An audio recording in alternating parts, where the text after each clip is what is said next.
What's going on, everybody? It's your man, Austin Champ, and I am very thankful to welcome you to another episode of Username Taken. But today, it's kind of like a Username Taken mini. We got the Username Taken Daima coming out of I like it. I'm gonna be here with my best friend. You Come already on, know, baby. Mr. AJ Rafael. Dude, thanks for having me, bro. If you don't know Mr. AJ Rafael, a pinnacle of YouTube music. I mean, honestly, you think about that path of YouTube to a career in music, being a singer-songwriter, cultivating a community. You were a huge part of making that dream a reality for so many people. And I'd love to just be able to give you your flowers, of course. Thank you, man. I appreciate it. It's been a long journey. I have been on YouTube now for 18 years, back when it wasn't considered a job, and also just trying to like cross-promote my MySpace page at the time, just trying to get eyes on my music and for my YouTube videos. So yeah, it's been a long journey, and I'm just glad to still be doing it and still be a part of the community, you know? Not only a part of the community, still a part of driving it in a major way. As we saw last night, you just ended your tour, your Take Me Back tour in Las Vegas, which I'm not sure if you knew how culturally significant you were to this area, but as somebody that kind of grew up here, your music was a big part of people graduating from 2011 to 2014. Like, you know, that was a soundtrack that was played at, you know, at the cookouts and at the family parties, you know, and we're all covering those songs and trying to jam in our room, like how you would jam. And you really made a huge impact here. And I hope that you felt that last night by the love that you got at the House of Blues. Yeah, I did. I felt like there was a ton of Filipinos, Asian Americans, but I was seeing other people in the crowd, and I'm like, man, it's reaching every other community as well. And it's just, and then you could tell that they also grew up with our YouTube videos and the community and supporting and subscribing to our friends and things like that. So you could tell with the people that it really meant something to them to hear my songs. Super awesome time, and kind of like a time you're saying, like before it was, I'm doing this because I know I can get a major record deal. I'm doing this because I know that if I get 1 million subscribers or I get to some threshold of impressions for this month, I can make X amount. No, there was none of that. It was just a like and a dislike bar, a comment of people. And favorites. Favorites. Yes. Sharing playlists. It was just really important, like time of innocence, I feel like, on the internet, where things were kind of cultivated a lot more organically, something that I feel like a lot of people are still trying to capture today. Yeah, absolutely. But I do think that there is a bit of a full circle moment with, you know, platforms like TikTok, where you just set up a phone and you're playing, and then you can reach so many people just doing that because you're relating to somebody, or you're allowing their story to, you know, touch you in a way. Back in the day on YouTube, we would just throw up a laptop, you know, put the webcam app on, photo booth, and then just record a video in that way. So I feel like it comes in waves, but I'm very thankful to be part of that OG community of creators. They didn't even call it creators back in the day. Right. They didn't even call it social media. You made a couple YouTube videos. Yeah, I post some videos on YouTube. Right, I post some videos on YouTube. It's maybe not a career, but then through that, people booking us for shows and having us drive out to San Diego from LA, you know, to pay us gas money to perform at their event. And then that turned into, you know, colleges booking us all over the United States, getting us to fly there, to then us cultivating our own thing and either throwing our own shows or throwing our own tours. And that's what we did for the Take Me Back tour. And yes, last night in Las Vegas was our final show of 24 shows. So to be able to see how my music has touched people over the years in different cities, including Las Vegas, super fulfilling. And it makes me reflect on that journey from MySpace to YouTube to now, even deeper. No, that's super beautiful. And then speaking on those social platforms, you also had a little bit of hours that you put onto the Twitch side of things. You weren't gaming too much. You actually were jumping on the keys. Music, the musicianship on Mr. Rafael, unparalleled, unmatched. But taking requests and connecting to people in that way, how did you like your time on Twitch doing that? Oh man, I used to be on this platform called Blog TV. Yeah. And then I, of course, heard of Justin TV as well, but didn't get on that. I was on this other platform called Ustream. And this is back in the day when we just also set up a webcam, no audio devices or anything, it's just hearing the mic, you know?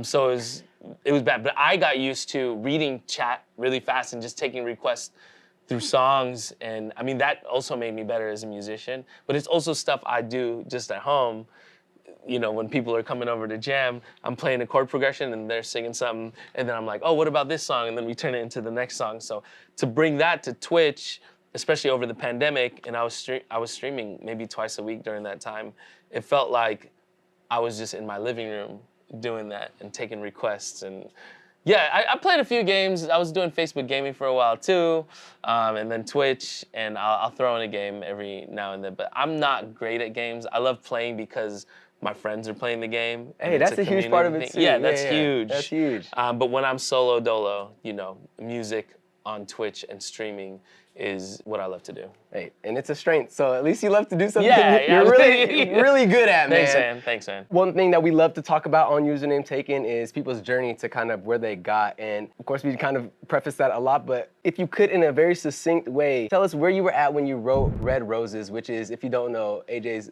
still, how many streams do you have on Red Roses, that Red Roses album? Roses album. What's the total sales? Like, I don't know the total sales necessarily. I know I have over 100 million streams on that album for sure. 100 million streams on the album. I mean, over time. Yeah, and then the physical copies. And the physical copies, you know, we sold almost 10,000 units, I think.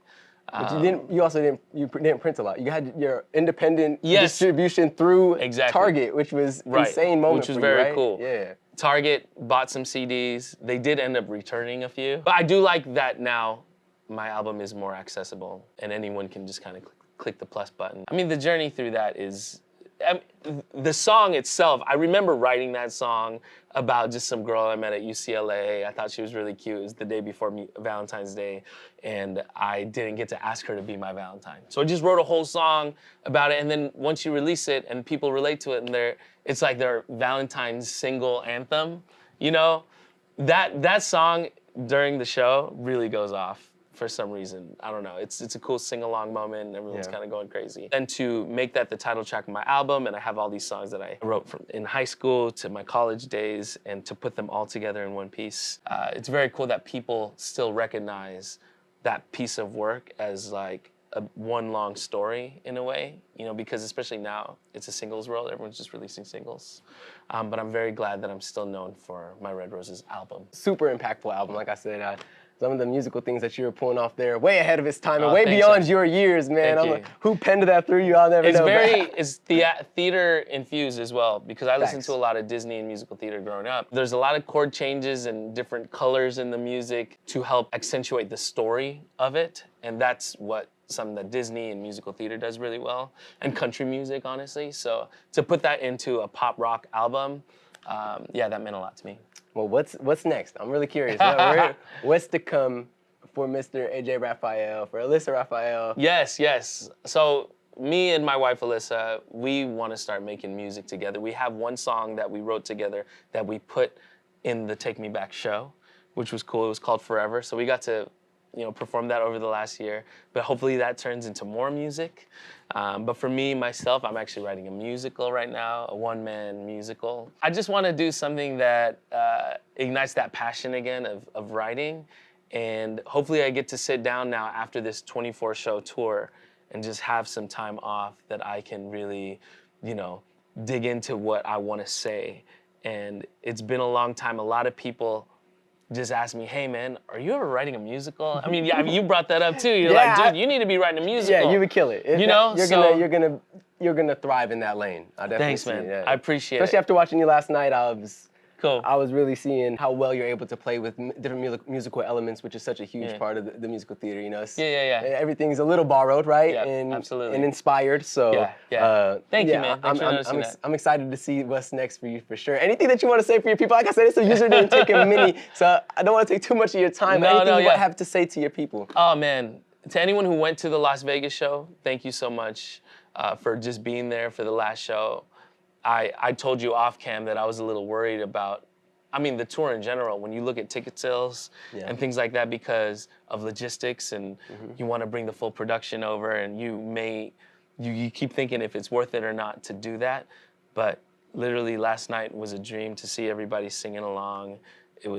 And just passionate about the music, and me taking them back to that time, and you could see them go back to that time. Like I was looking at all of them. So it's been great to end the tour in Vegas, been great to end the tour and tour this place. So thanks for taking us around. No, it's a pleasure. Anybody that wants to come to the HyperX Arena, you already know. Dude, the arena, I'm coming back next time.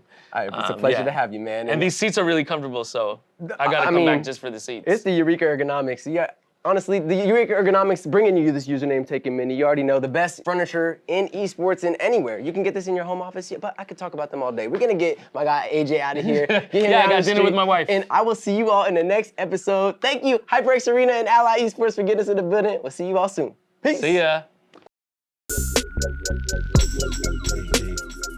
Yeah, you do. Username to take you.